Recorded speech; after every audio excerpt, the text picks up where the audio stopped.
अस्सलाम वालेकुम नाज़रीन, डॉक्टर दानिश रियल फोकस के साथ हाजिर है। मुराद सईद, शहजाद अकबर और आपके जुल्फ़ी बुखारी, ये तीन वो लोग थे जो पीएम हाउस के ऊपर काबिज़ थे और इनके ऊपर वज़ीर आज़म इमरान ख़ान या बुशरा बीबी थी। शहजाद अकबर अगर आप जाइए तो एहतसाब के उनको चेयरमैन बनाया गया था, हालांकि वो नैब में किसी जगह रहे हैं, सुना है इंतहाई नाकाम अफराद थे। किसी सिफारिश पे इनको लगाया गया था और शायद ये सिफारिश कहा जा रहा है कि जनरल उसकी थी, क्या नाम है, फैज़ की थी। तो उनको लगाया गया और उन्होंने एहतसाब के मामले में इमरान ख़ान को जितना शर्मिंदा किया, जितना इमरान ख़ान के लिए तज़हीक का बाज़ बने, क्योंकि एक केस भी ये प्रूफ नहीं कर सके। और 32 के करीब इनकी 32 इनकी प्रेस कॉन्फ्रेंस है जिसमें ये पेपर लहराते थे और दुनिया को दिखाते थे कि जी हमने बस PMLN और पीपल्स पार्टी के करप्ट लोगों को पकड़ लिया और पैसा भी आ रहा है और ये जेल में भी जा रहे हैं और बहुत अहम सबूत आ गए।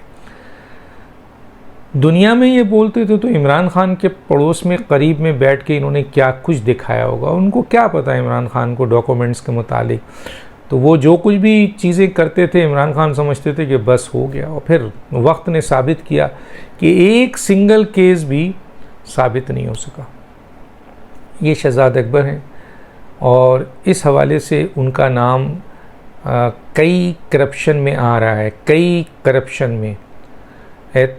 जिस वक्त शहजाद अकबर गिरफ़्तार होंगे आप देखिएगा उनका फरागूगी से, बुज़दार से भी लिंक, पंजाब की एडमिनिस्ट्रेशन में उनका इंटरफेयर, ज़मीनों के मामलात में इंटरफेयर, और फिर ये जो आपने पाकिस्तान से बाहर जो भी डील हुई है जिसमें आपके वो 190 मिलियन पाउंड वाला भी है, वो सब इनके खाते में है। और ये एक तरह से बहुत ही मेन फैक्टर्स हैं इन तमाम क्राइम के, क्योंकि इन्हीं के ज़रिए सब चीज़ें की गई हैं। यह है शहजाद अकबर। दूसरा बड़ा नाम आता है जुल्फ़ी बुखारी का। याद है जुल्फ़ी बुखारी साहब जब बहुत वज़ीर आज़म के बिल्कुल करीब थे और इवन के अमेरिका जाते थे तो इनके पास उनके ट्रम्प के दामाद का नंबर था और ये कोऑर्डिनेशन वो करते थे। और वहाँ पे जो PIA का असासे बेच रहे थे या यहाँ टूरिज़म में उनका जो बहुत बड़ा क्राइम एंड करप्शन सामने आया था, कुछ मीडिया पर्सन ने वो ले के आए थे जो यहाँ पर वो पूरी की पूरी स्कीम चलाना चाह रहे थे। तो अल्लाह ताला ने तो महफूज किया उधर भी इधर भी। और ये इमरान ख़ान के भी नूर नज़र थे और बुशरा बीबी के भी नूर नज़र थे। तो याद है आपको कि एक केस था जिनका आपके ऑफशोर कंपनी के हवाले से, कि ऑफशोर कंपनी, क्योंकि इनकी जो फैमिली है उन पे बहुत बड़ा चार्ज है कि उन्होंने पाकिस्तान के आम लोगों को स्मगल किया, शायद लीबिया किया था, और इस सिलसिले में FIR भी कटी थी और ज़िया-उल-हक साहब ने एक्शन भी लिया था और ये भाग गए थे। और इसके एवज़ जो स्मगलिंग करवाई थी लोगों की, उसके एवज़ इनको करोड़ों डॉलर्स मिले थे जो उन्होंने UK में जाके शिफ्ट कर दिया था। और UK उस ज़माने में पैसा आ रहा है तो उसको ज़रूरत थी और देखती नहीं थी कहाँ से आया। आज तो खैर टेररिज्म इतना ज़्यादा एक्टिव हो गया है कि एक एक पैसा मूव करता है तो वो देखते हैं। तो ये वो फैमिली है जो अमीर इस तरीके से हुई है। और फिर पीपल्स पार्टी के दौर में फिर इनको रिलीफ मिला और इमरान ख़ान के दौर में रिलीफ मिला। तो जुल्फ़ी बुखारी का वो केस जो नैब में था, जब उसे उठाया गया था, मैंने भी उठाया था और लोगों ने भी उठाया था, तो जुल्फ़ी बुखारी TV पे बैठ कर अपने सादिक और अमीन होने का चर्चा करते थे और जो लोगों ने केस उठाया था उनको उनकी तज़हीक करते थे और उनको कहते थे कि ये कुछ नहीं है। और नोटिस भी किया इस सिलसिले में उन्होंने, लेकिन नोटिस का जवाब दिया गया, उसका जवाब फिर उसके बाद उनमें दम नहीं थी कि वो सामने लेके आते, क्योंकि नैब में जो केसेस था, मैं आज आपको बताऊं, जो डॉक्यूमेंट्स दिए गए थे वो नैब के इन्वेस्टिगेटिव ऑफिसर की तरफ से ही दिए गए थे, और वो जो इन्वेस्टिगेटिव ऑफिसर था उसी की बुनियाद पर मीडिया में बैठे हुए मुझ समेत चंद लोगों ने उस केस को हाईलाइट किया था।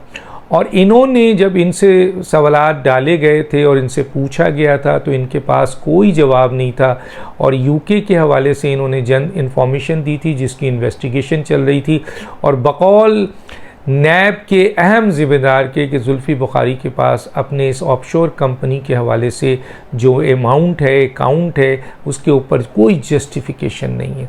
फिर हमने सुना कि जी इनके ख़िलाफ़ एक्शन होने वाला है। फिर रातों रात हमने सुना कि जनाब जुल्फ़ी बुखारी का केस जो है वो डस्टबिन में डाल दिया गया है।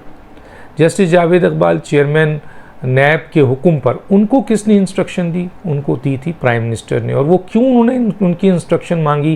क्योंकि चेयरमैन नैब उनके हाथों ब्लैकमेल हो रहे थे। ये सबको पता है, कहा जाता है सबको।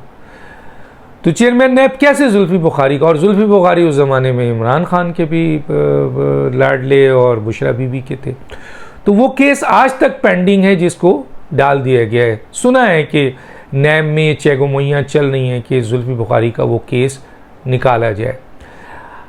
अब जबकि अल कादिर ट्रस्ट में उनका नाम आ रहा है, पीआरटी में उनका नाम आ रहा है, रिंग रोड में उनका नाम आ रहा है, ज़मीनों के पिंडी हिरात ज़मीनों के आपके मसलों पे इनका नाम आ रहा है, और दूसरी करप्शंस में उनका नाम आ रहा है, तो जुल्फ़ी बुखारी मुल्क से भी बाहर क्यों चले गए? वो तो बहुत बहादुर थे। वो तो मीडिया में बैठ के इमरान खान की हुकूमत में मीडिया पर्सन्स को, हम सब लोगों को धमकियां देते थे और ज़बरदस्ती प्रेशर करके मीडिया से मीडिया मालकान पर प्रेशर करके उनको निकलवाते थे नौकरी से, और मुख्तलिफ अपने मनपसंद मीडिया पर्सन के पास बैठकर मीडिया के इन एंकर्स की मुझ समेत वो जो हैं वो ये कहते थे कि सब झूठ और लग बोलते हैं, और तज़ीक करते थे, और ये कहते थे कि जी ये इनके पास कुछ नहीं है, ये सिर्फ मसलन गलत बात कर रहे हैं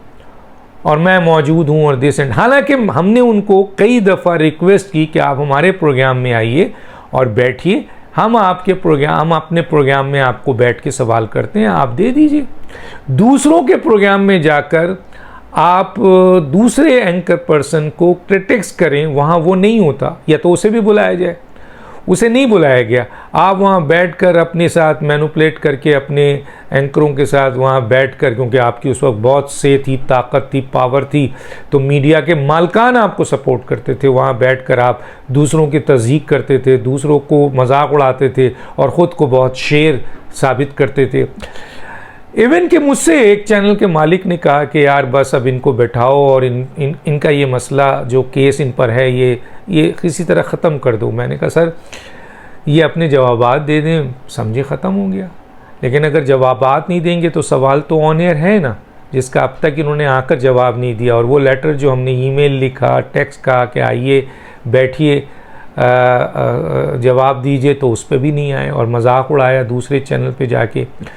तो वो आ जाए, ये नहीं हो सकता कि हम उनसे, कहा यह जा रहा था कि बस उनसे ये क्वेश्चन कीजिए, वो जो जवाब दे दें बस वो एक्सेप्ट कर लें और ख़ामोश हो जाए। मैंने कहा सर ये तो नहीं हो सकता, इस पे तो आप चाहें तो मैं आपको छोड़ने को तैयार हूँ। हमने छोड़ दिया।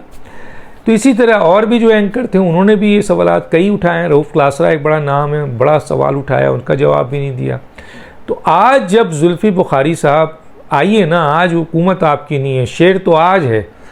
अगर आप शेर हैं तो और आप सच्चे हैं, ईमानदार हैं, सादिक और अमीन हैं, जो आप टीवी में बैठकर भाषण देते थे एक तरफा, तो आइए अल कादिर ट्रस्ट के केस को फेस कीजिए, रिंग रोड के ट्रस्ट को फेस कीजिए। बीआरटी में भी आपका नाम आ रहा है, आपने जिस तरह उस ठेकेदार को सपोर्ट किया उसके हवाले से भी बात है, हेरात के जंगलात के हवाले से भी बात आ रहा है, इसी तरह और भी तोशा खाना के हवाले से आपका नाम आ रहा है। तो फिर इन केसेस को आप आज आकर फेस करें ना।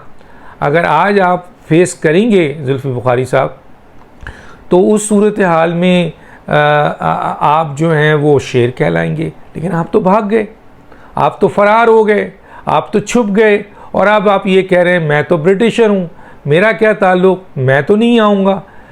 बहादुरी तो ये है कि आज आपकी हुकूमत नहीं है और आप सच्चे हैं, ईमानदार हैं, तो आइए, आपका लीडर भी तो फेस कर रहा है, गलत है सही है जो कुछ भी है फेस तो कर रहा है, तो आप भी फेस कीजिए। लेकिन आप नहीं आ रहे। और उस ज़माने में आप तुर्रम खान बने हुए थे, शेर बने हुए थे, सादिक और अमीन बने हुए थे, सच्चे और ईमानदार बने हुए थे, तो आइए फेस कीजिए। हम तो आज भी हैं।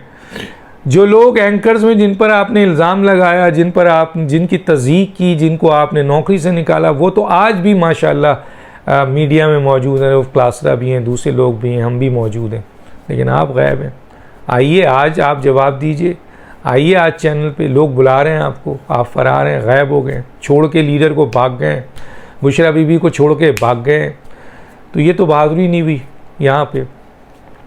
और जो अभी तो कुछ और चीज़ें खुलेंगी। नईम उल हक साहब ने कुछ ऐसी बात बताई है जो मैं बोल नहीं सकता हूँ, मरहूम है, चले गए, गवाही तो उन्होंने ही देना था, लेकिन उन्होंने जो बात की अमानत तो है हमारे पास, मैं चाहूँ तो उसको ऑन एयर कर सकता हूँ, लेकिन मेरे अंदर एक कहते हैं ना कि हम एक क्रेडिबल एंकर हैं, और जो बात कहते हैं इंफॉर्मेशन से, सबूत, तहकीक के बुनियाद पे, तो ये हमारे पास बहुत सॉलिड इंफॉर्मेशन है आपके बारे में, अल्लाह अकबर।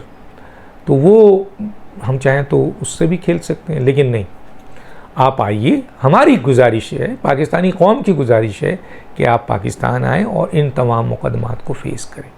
एक, और अगर आप फेस करते हैं तो बहुत अच्छी बात है, आप साबित करते हैं कि सारे इल्ज़ामात गलत हैं, बहुत अच्छी बात है, हम भी आपको सलूट मारेंगे। लेकिन आइए, बहादुर बनिए। मसलन ना आना और ब्रिटिशर का छाप लगा के भाग जाना, तो हर आदमी आज ये समझ रहा है कि इन तमाम करप्शन में आप कितने बड़े ज़िम्मेदार हैं। एक चीज़ होती है अदालत से साबित होना, एक चीज़ होती है मुहर्रिकात से साबित होना, हालात से साबित। तो ये तमाम क्राइम की जो आप पर एलिगेशन है वो साबित कर रही है, आप भाग गए। शहजाद अकबर आप और मुराद सईद भी, मुराद सईद के ऊपर तो अब 9 मई की दहशतगर्दी भी है। मुराद सईद के ऊपर जो वो उनके पास कम्युनिकेशन का इदारा था उसकी करप्शन का है। मुराद सईद वो थे जिनको सैफुल्लाह नियाज़ी इमरान खान के कहने पर महीने का खर्च देते थे। क्या देते थे? महीने का खर्च देते थे। आज आपके मुराद सईद अरबोपति आदमी हैं, अरबोपति। आपको पता है 7 अरब की करप्शन अंडर हैंड पे जो इंटरनेशनली शो किया गया था आपके जो इदारे ने आपके, उसमें उन्होंने इनका नाम लिया था। इसके अलावा तकरीबन 1 अरब की इनकी एक सिर्फ इदारे में जो है NHA के अंदर ऑडिट रिपोर्ट में करप्शन थी, मिस मैनेजमेंट थी, मिस आपके कहना चाहिए आदाद-ओ-शुमार की बहुत बड़ा उसमें घपला था। तो आइए जवाब दीजिए। आप 3 तो शेर बनते थे, शहजाद अकबर तो oh my god, Murad Saeed oh my god, Zulfi Bukhari oh my god, ये तो शेर थे, शेर।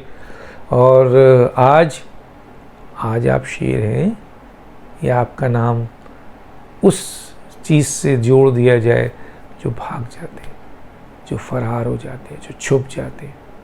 ज़्यादा नहीं कहूँगा, सिर्फ डिमांड है आप तीनों को आके कानून को फेस कीजिए और साबित कीजिए कि वाकई आप सादिक और अमीन हैं। इन तमाम मुकदमात को फेस कीजिए, भागिए मत।